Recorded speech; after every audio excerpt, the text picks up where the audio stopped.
Hey everybody, it's Elida Estate, the 2020 US Brewers Cup champion here for Onyx Coffee Lab, and I'm really excited to share our Panama Elida Estate ASD Gesha. This coffee is phenomenal, ticks every single box that I want from a really high-end coffee. As a Gesha, we get these really sweet tropical fruit notes, and their unique anaerobic slow-dried processing brings out an extensive amount of floral flavors while maintaining sweetness and giving us a tremendous sweet and silky texture to it. So, because this is such a special coffee, I've got a really special recipe here. This is going to be pretty small, just to make sure we don't waste any coffee and to make sure that we can make small adjustments and get the best cup that you can at home. Today, I'm going to be using 11 grams of coffee ground on 20 clicks on a Comandante.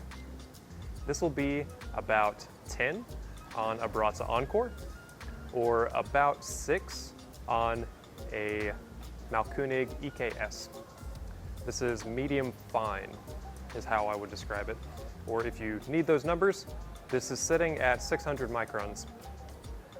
I'm going to be using 150 milliliters of 200-degree Fahrenheit water. And I'm using third wave water, which is really close to the profile in our cafes. And if you're using different water profiles, my TDS is 150. So this will just help you replicate exactly what I'm doing. I'm using a Kalita 185. I've got a glass stir stick, but you can use something small, like a spoon, whatever you like. My gram scale, giving me mass on one side, and I've got a timer here on the other, and a gooseneck kettle. All right, everybody, I'm gonna split this pour, or this mass of water, into 4 separate pours, letting this water drain or almost drain all the way through the coffee bed. All right, let's get brewing. First, let's dose our 11 grams of coffee.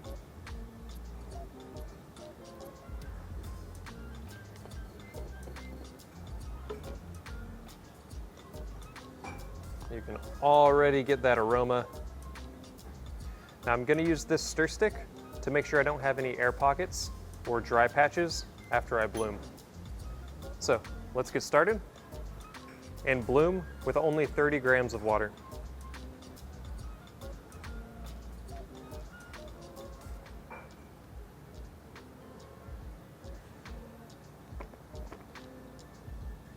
Make sure you get out any dry patches.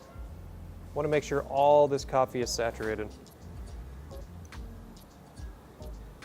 And at 30 seconds, I'm going to pour another 30 grams all the way up to 60 total. And this is going to be a fairly heavy but even spiral.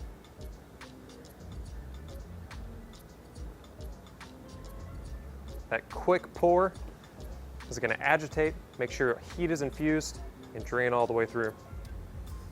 Here at about 55 seconds, I'm going to pour 45 grams all the way up to 105 grams total.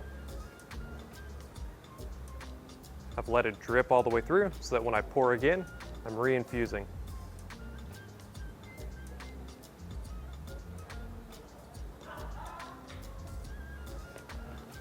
At this stage, we pull out these really bright mango, pineapple, tropical fruit punch flavors. Now let's finish up this pour here at 120.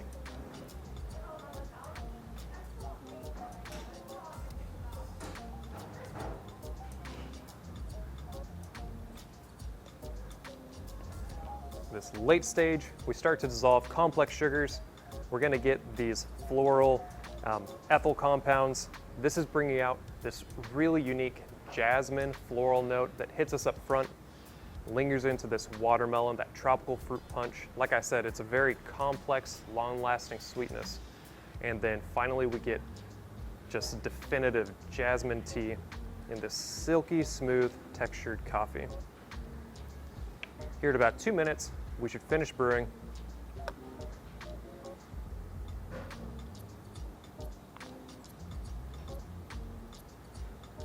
That aroma is just unreal. It smells like violet candy if you've ever had that.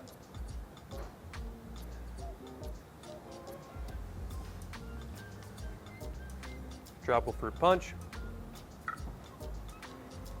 ticks every box.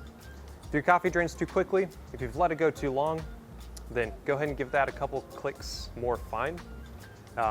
I've brewed this coffee anywhere from around 17 to 21 clicks.